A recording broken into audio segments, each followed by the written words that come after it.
Halo, selamat pagi buat adik kami kelas 9 SMP ya. Nah, apa kabar kalian? Bapak harap kabar kalian baik-baik dan sehat-sehat saja. Salam sehat dari kami, guru komputer kalian ya, guru TIK. Nah, jadi kali ini ya kita akan memasuki semester baru di semester 2 ya. Selamat tahun baru buat kita semuanya ya. Semoga harapan-harapan yang baik tentunya buat anak didik kami ya, sehat-sehat semua dan semakin sukses dan semakin rajin belajar di tahun ini ya. Amin ya. Oke, baik. Nah, jadi hari ini kita akan membahas ya salah satu topik materi ya di pertemuan pertama, di mana mata pelajaran yang kita pelajari dalam satu semester ini adalah algoritma dan pemrograman dasar Pascal ya. Algoritma dan pemrograman dasar Pascal. Inilah dalam satu semester ini yang akan kita pelajari. Di mana tadi topiknya adalah mengenal algoritma dan logika dasar. Jadi di sini tadi topiknya adalah mengenal algoritma dan logika dasar, di mana ada subtopiknya adalah pengenalan dunia pemrograman, pengenalan konsep algoritma dan logika dasar, dan pengenalan skema flowchart. Nah, jadi langsung saja. Nah, mungkin kalian bertanya-tanya ya, nah itu program apa sih? Pemrograman itu apa sih? Nah, Pascal itu bagaimana pula? Algoritma itu apa? Nah, itu dia. Nah, jadi disinilah yang paling penting buat kalian ya, biar Bapak nanti mengenalkan. Ada beberapa istilah-istilah dalam dunia pemrograman ya. Nah, kalau kita lihat di sini ada program. Program ini merupakan kumpulan dari kode-kode program yang saling berhubungan yang berfungsi untuk mengerjakan sebuah tugas ataupun kasus. Nah, sebagai contoh ada bahasa C, C++, C Sharp, Pascal, Basic, Perl, PHP, ASP, Java, dan lain-lain. Dan tentu masih banyak lagi ya. Nah, jadi di sini ya supaya kalian tahu bahwa program itu seperti apa. Nah, programming ini adalah bagian dari proses penulisan kode program. Programmer.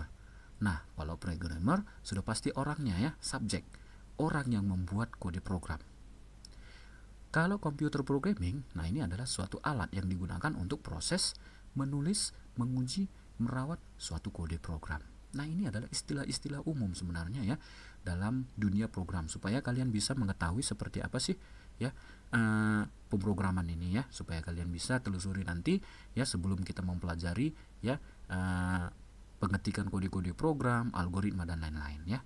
Nah, kita langsung saja ya mengenal algoritma itu apa ya. Algoritma ini adalah urutan-urutan dari instruksi atau langkah-langkah untuk menyelesaikan suatu masalah. Nah, hampir sama seperti program tadi. Program tadi itu juga untuk menyelesaikan suatu kasus ataupun tugas, ya. Nah, sementara di sini juga ada urutan-urutan ataupun langkah-langkah untuk menyelesaikan suatu masalah. Nah, jadi sebaiknya disusun sebelum membuat program. Jadi kalau kita mau buat program, nah kita pikirkan dulu algoritmanya bagaimana. Itu maksudnya di sini. Nah, konsep algoritma itu terdiri ada input, ada proses, dan ada output. Ketiga ini adalah hal yang terpenting ya dalam penyusunan konsep algoritma. Nah, di sini ada contohnya. Kalau kalian lihat pada kotak ini ada dua contoh yang kita buatkan, yaitu contoh algoritma mencari luas persegi panjang.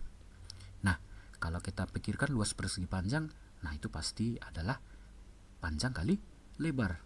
Nah, tapi bagaimana itu kita tuangkan dalam bentuk algoritma? Langkah-langkahnya apa? Nah, pasti langkah yang pertama adalah, nah dalam bentuk ini kalian masukkan nilai panjang. Ibaratnya kalau kita mencari sesuatunya itu diketahui panjang, diketahui lebar, berapa nilainya. Tapi dalam hal ini kalau kita mau mencari berarti kan kita masukkan dulu. Nah, itu dalam konsep algoritma ini. Jadi yang pertama adalah masukkan nilai panjang. Nah, disingkat jadi P. Ya. Koma lebar L, ya. Nah, itu instruksi yang pertama. Kemudian instruksi yang kedua atau langkah yang kedua dalam algoritma ini adalah hitung luas. Berarti kalau dikatakan hitung berarti proses. Ini adalah konsepnya algoritmanya.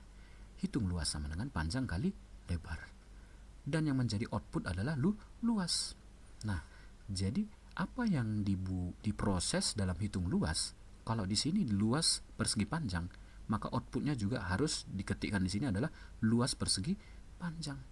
L besar di atas, maka L besar juga di bawah huruf kapitalnya.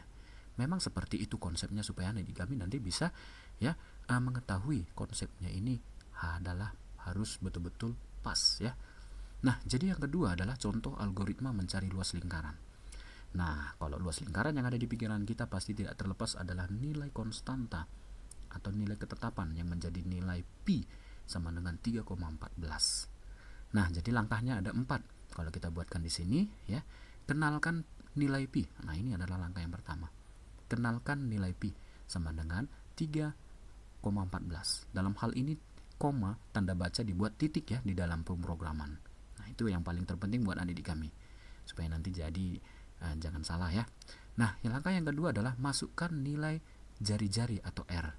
Jadi di dalam hal ini, kalau seandainya Bapak masukkan angka 1 pada saat penginputan dalam pemrograman nantinya, pasti hasilnya 3,14. Karena kalau 3,14 kali 1 ya, nah itu pasti nilainya adalah 3,14. Nah, jadi dalam hal ini kalau dalam algoritma pada langkah yang kedua berarti jari-jari yang diinput. Berbeda kalau yang di atas.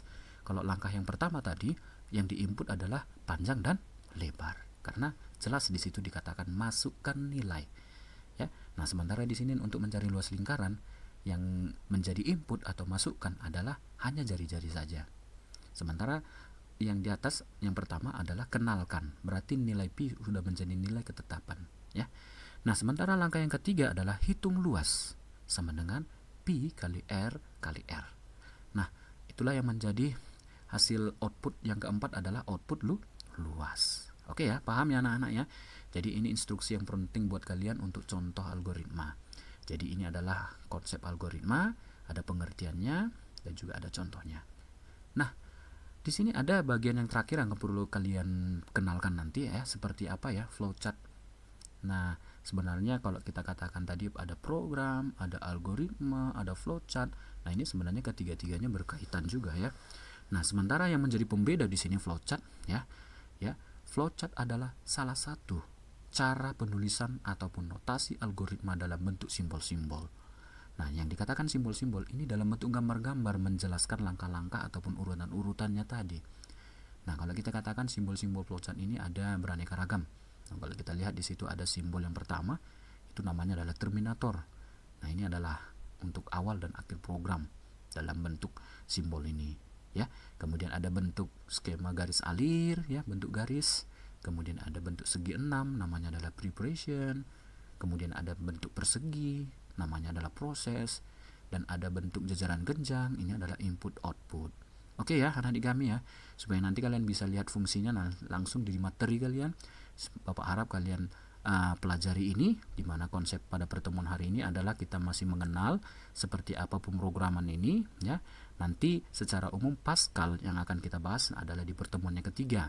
Pada pertemuan pertama dan pertemuan kedua kita coba mengenalkan dulu seperti apa sih algoritma, seperti apa sih flowchart, ya, seperti apa sih konsepnya. Nah, itu yang paling terpenting buat kita ya. Nah, baik, itu saja di pertemuan kita di pertemuan awal ini, tepatnya pertemuan pertama. Jadi pada pertemuan berikutnya kita mempelajari topik yang sama sebenarnya, yaitu mengenal algoritma dan logika dasar lanjutan. Nah, kelanjutan dari materi ini ya. Anak didik kami, jangan lupa tetap belajar dan jaga kesehatan kalian ya. Ya, tetap semangat dan salam sehat dari kami. Sekian dan terima kasih. Sampai jumpa di pertemuan berikutnya.